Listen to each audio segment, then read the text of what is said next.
سابق صدر آصف علی زرداری کا کہنا ہے کہ آج کے دور میں مارشل لا لگانا آسان نہیں۔ ہمارے مخالفین الیکشن میں کھڑے ہوں، ہم ان کو ویلکم کہتے ہیں۔ میری تجویز نہ ماننے سے پاکستان کو 5-10 ارب ڈالر کا نقصان ہوا۔ پیپلز پارٹی کے شریک چیئرمین اور سابق صدر آصف علی زرداری گھوٹکی خانگڑھ جلسے سے خطاب کرنے کے لیے نجی ہیلی کاپٹر کے ذریعے پہنچے، جہاں میڈیا سے گفتگو کرتے ہوئے ان کا کہنا تھا کہ دل کرتا ہے آج سندھی میں بات کروں۔ آصف علی زرداری نے کہا کہ دوستوں اور دشمنوں کو پیغام دینا چاہتا ہوں، ہم نے چیئرمین پی ٹی آئی کو اقتدار سے اس لیے نہیں ہٹایا تھا کہ ہمیں اختیارات کی ضرورت تھی، بلکہ میں 8 سال سے دیکھ رہا تھا کہ ان سے کچھ نہیں ہوتا۔ میں دیکھ رہا تھا کہ ان سے حکومت نہیں چل رہی تھی۔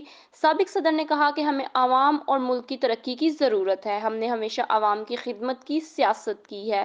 میری تجویز نہ ماننے سے پاکستان کو 5-10 ارب ڈالر کا نقصان ہوا۔ آصف زرداری کا کہنا تھا کہ فلسطین میں مسلمانوں کے ساتھ ظلم ہو رہا ہے۔ میں نے اپنے دور میں فلسطین کے لیے آواز بلند کی، ہم فلسطین کے لیے ایسے آواز نہیں اٹھا رہے جیسے اٹھانی چاہیے۔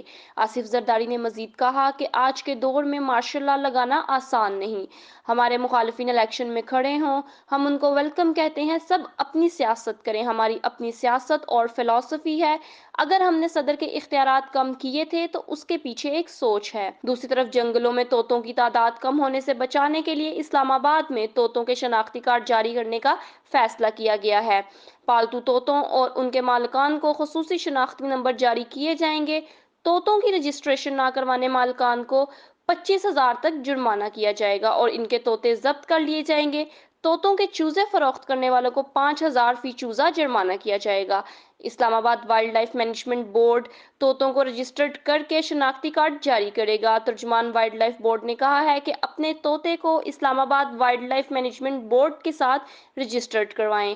غیر رجسٹرڈ پرندوں کے لیے ضبطی اور جرمانہ عائد کیا جائے گا۔ جنگلی طوطوں کو پکڑنے والے بھی جرمانہ کیا جائے گا۔ طوطوں کی رجسٹریشن 31 دسمبر 2023 تک مفت ہے۔ 1 جنوری سے 29 فروری رجسٹریشن فیس 5,000 روپے ہوگی۔ بالغ پرندوں کے لیے رجسٹریشن 28 فروری 2024 کو بند ہو جائے گی۔ رجسٹرڈ بریڈز اور پرندوں کے شوقین افراد قانونی طور پر جنگلی پرندوں کو حاصل کرنے سے گریز کرنے کے پابند ہیں۔